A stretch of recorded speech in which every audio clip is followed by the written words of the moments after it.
Hi everybody, I'm Marc Prensky. I'm the founder of the Global Future Education Foundation and Institute, and I'm here to tell you about some thoughts about a new curriculum in the world, and actually not just a new curriculum, but a new education in the world.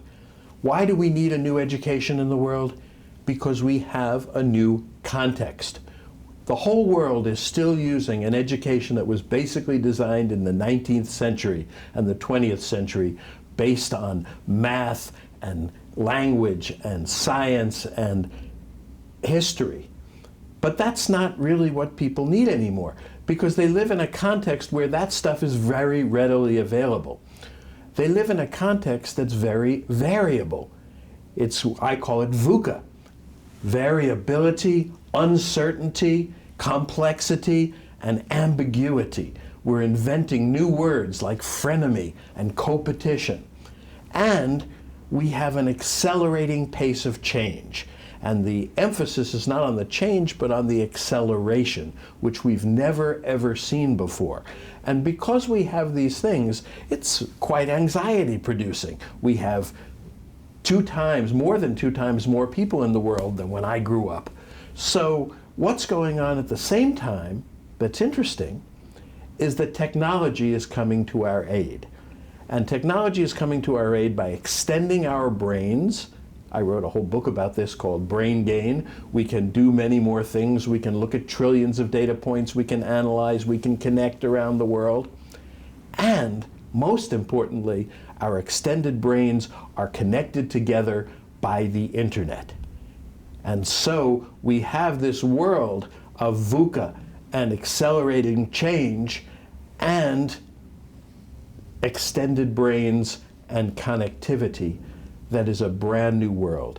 And the old education is not going to serve the kids who live in that world as it served us who lived in the pre-internet world. What kind of education do we need? Well, the first thing is we need a new goal. Why do we need a new goal? Because the goal is not learning. Learning is easy now. Learning you can do online all the time. The goal is becoming. The goal is becoming a good person, a capable person, a world-improving person. Learning is one means to do that, but there's a better means, and that's real-world accomplishment.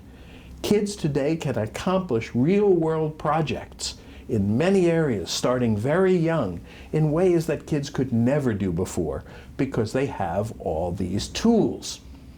So the education that we do, which helps people become, is based on real-world projects and real-world accomplishments.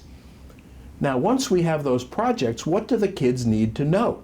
Well, some kids will need to know some math and some science and some language and some history, of course. But every kid will need to know effective thinking, effective action, effective relationships, and effective, of course, accomplishment. And that's what we need to teach. And we teach very little of that today. We teach a few pieces of thinking. We teach mathematical thinking and critical thinking and scientific thinking, but we don't teach all kinds of other things like creative thinking and systems thinking. We hardly teach at all action. We know the 7 habits of highly effective people because somebody studied that. We don't teach it. We don't teach project planning. There are lots of action pieces. We don't teach persistence or grit. And then we don't teach relationships, which are really one of the most important things, as everybody knows, for getting anything done and accomplishing. Not just relationships one-to-one, but in groups, in families, online, in virtual worlds. And of course, all the other things that are involved in relationships like ethics. So what we need is a curriculum that has a new goal, becoming, that is based on real-world accomplishment, and that teaches kids to be effective thinkers, effective actors, effective relators, and effective accomplishers.